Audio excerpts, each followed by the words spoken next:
dans ce nouvel épisode des Blabla de Sandra. Si tu apprécies ce contenu, pense à t'abonner, à liker et à partager. Je t'invite à découvrir mon dernier bébé de papier paru à ce jour en auto-édition, L'amour minimaliste, une romance qui parle de deuil, de résilience et de renaissance à travers un nouvel amour avec tendresse, humour, passion et sensualité. Fin de la page promo. Les services presse ne servent à rien. De toute façon, les blogueurs, influenceurs et compagnie sont débordés. Tu les contactes, ils ne répondent pas. Ils croulent sous les livres. Et puis, soyons honnêtes, est-ce qu'un service presse peut vraiment t'aider à vendre tes livres? Ça sert à quoi en réalité les services presse? Pas juste à récolter des livres gratuits pour les revendre après? Si tu t'es déjà posé ces questions, reste avec moi 5 minutes. Déjà, mettons les choses au clair. Oui, les blogueurs sont débordés. Oui, tu peux envoyer 30 messages et avoir 3 réponses. Oui, certains acceptent des livres et ne publient jamais rien. Ça arrive, mais la vraie question n'est pas là. La vraie question c'est qu'est-ce que tu attends d'un service presse? Si tu penses que tu vas envoyer 20 exemplaires et que,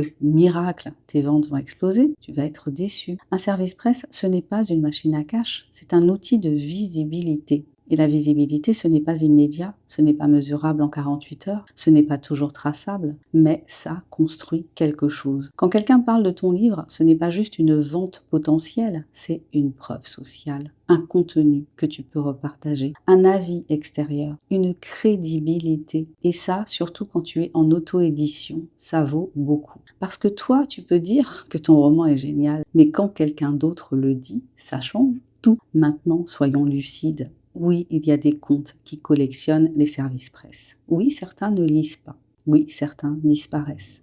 Mais est-ce que ça veut dire que les services presse ne servent à rien? Non, ça veut dire qu'il faut arrêter d'envoyer des livres au hasard. Un service presse, ce n'est pas « tiens, je t'envoie mon livre, fais-en ce que tu veux ». C'est une collaboration. Tu dois cibler des profils cohérents avec ton genre, vérifier qu'ils parlent vraiment de livres, regarder leur taux d'engagement, discuter avant d'envoyer quoi que ce soit. Et surtout accepter qu'un service presse, ce n'est pas une garantie. Autre point important, un service presse ne sert pas uniquement à vendre, il sert à créer du contenu autour de ton livre, à occuper le terrain pendant ton lancement, à alimenter tes réseaux, à crédibiliser ta page Amazon, à générer des avis. Et les avis, eux, influencent réellement l'acte d'achat. Alors, est-ce que ça peut aider à vendre? Oui, mais indirectement. Un avis plus un repost, plus une story, plus une citation, plus une recommandation, c'est ce qui crée un écosystème. Et c'est cet écosystème qui aide à vendre. Pas le simple fait d'avoir envoyé un colis. La vraie erreur, ce n'est pas de faire des services presse. La vraie erreur, c'est de penser que c'est la stratégie principale. Un service presse, c'est un levier parmi d'autres. Si tu n'as pas une couverture soignée, un résumé accrocheur, une présence régulière, un lancement structuré, alors les services presse ne compenseront rien.